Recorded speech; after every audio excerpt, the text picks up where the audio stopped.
Jadi nak capai rahsia yang pertama, tu yang Nabi sebut tak dibu auladukum bisalasati asya. Dan didiklah anak-anak kamu dengan 3 perkara. Pertama bihubbi Rasulillah sallallahu alaihi wasallam, dengan mencintai Rasulullah. Kan kita kena suruh anak-anak kita, keluarga kita, diri kita buat apa yang Nabi suka, tinggal apa yang Nabi tak suka. Kan? Kemudian sayang Nabi, buat apa yang Nabi biasa buat. Yang kedua bihubbi ahlihi, mencintai menyayangi ahli keluarga Nabi. Macam mana nak cinta ahli keluarga Nabi? Ahli keluarga Nabi pun tak tahu siapa. Isteri Nabi yang 13 orang tu, dia ingat siapa? Yang dia ingat Aisyah, Siti Khadijah, 2 tu je. Yang lain tak tahu. Anak-anak Nabi, cucu Nabi, Hasan Husin, kan. Jadi kena ajar ahli keluarga kita dengan kita mengenali siapa ahli keluarga Nabi dan sayangi mereka.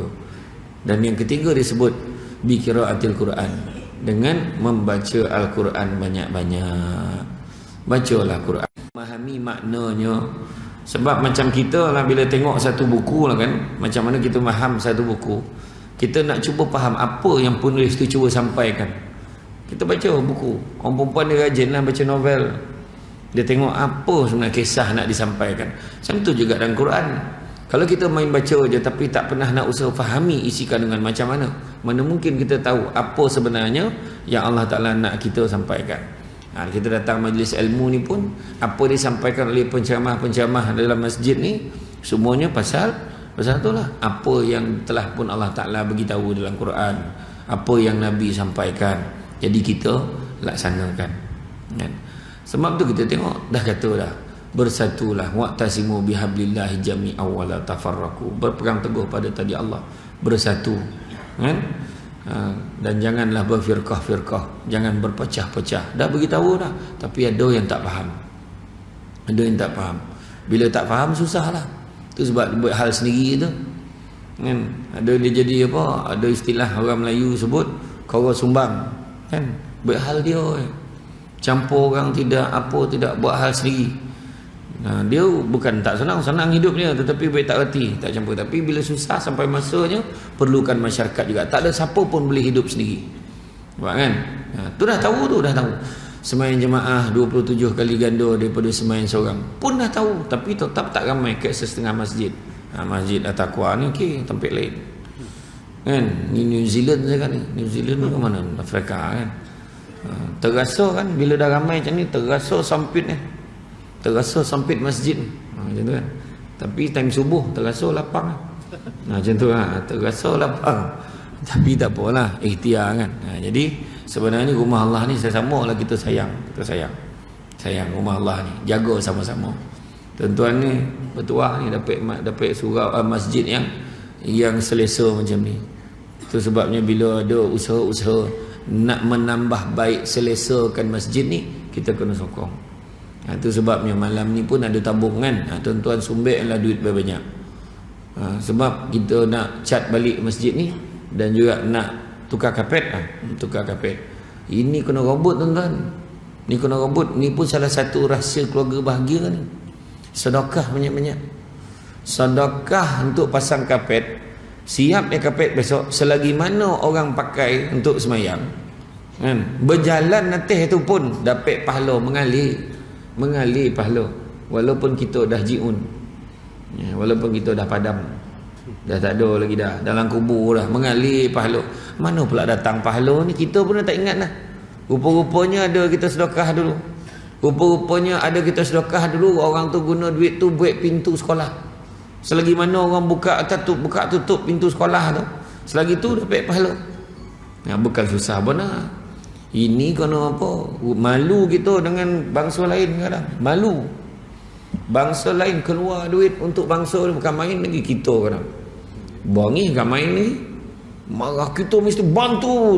Sedekah RM1. Alah. Itu masalah. Bukan orang sini okey, tempat lain ni. Saya suruh orang lain contohi jemaah Masjid At-Taqwa. Kan? Sumbek banyak-banyak. Banyak-banyak nanti nampak tabung tu jangan boleh tak nampak pula. Tabung kat mana tak? Belakang warna putih. Kat belakang warna putih tu. Sumbat banyak. Di samping tu juga ada satu tabung lagi. Tu yang dibawa oleh sahabat saya, nanti kan saya akan maklumkanlah, kan? Sumbatlah banyak-banyak. Okey, jadi makna kata tu Quran. Baca. Jangan kita sekadar membaca saja, tetapi juga kita tazakkur, cuba ingat, tadabbur dan buat apa yang diberitahu dalam Quran. Yang keduanya, mendekatkan diri kita kepada Allah. Ajak keluarga kita mendekatkan diri kepada Allah dengan mengerjakan ibadah-ibadah. Ibadah yang wajib, ibadah yang sunat, semua kita buat. Ibadah sunat nak cover balik ibadah-ibadah wajib kita. Mungkin ada yang mana yang kurang sempurna tu nak top up sikit lah. Kita buat ibadah lah banyak-banyak.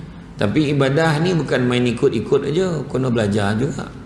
Kesempurnaan ibadah, mencapai kesempurnaan ibadah ada 4 perkara. Yang pertama dengan ilmu, bukan main belasah aja. Orang semayang kita semayang, orang rukuk kita rukuk, tapi kita pun tak faham apa sebenarnya pembacaan kita. Tu sebab saya suruh baca, suruh faham tadi. Dah sampai masanya kita memahami juga bacaan-bacaan dalam Al-Quran tu yang kita bawa dalam semayang kita. Mesti dengan ilmu. Kenapa kita sujud macam ni? Betul tak cara kita rukuk ni? Betul tak cara kita ni?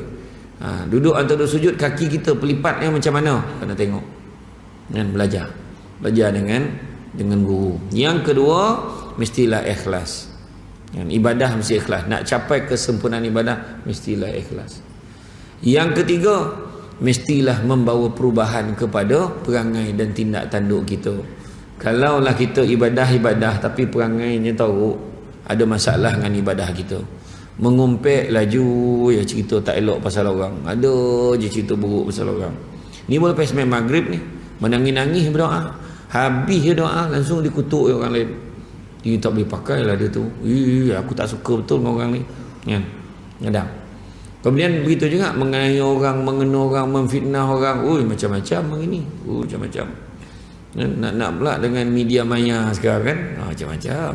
Jangan main. Copek berita-berita tak elok tu cepat tersebar, jangan risau. Cerita baik lambat tersebar. Kan? Macam imam pergi umrah, benar baik, lambat tersebar. Imam dah balik baru tahu.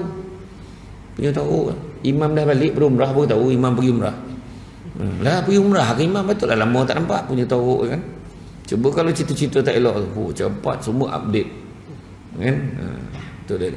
Cerita-cerita tak elok ni jangan saya sebarkan tuan-tuan, bahaya tu. Tu jangan main hari ni orang nak jadi jutawan dosa. Kita tak sadar tau, menyebar-nyebarkan cerita ni jadi jutawan dosa. Sebab kita sebarkan cerita tu elok ke tak elok ke, betul ke tak betul, dua-dua dosa. Bila cerita benda tak elok pasal orang, walaupun benda tu betul, jadi dosa sebab mengata, mengumpat. Bercerita pasal orang dah lah tak betul, jadi fitnah, dua-dua dosa.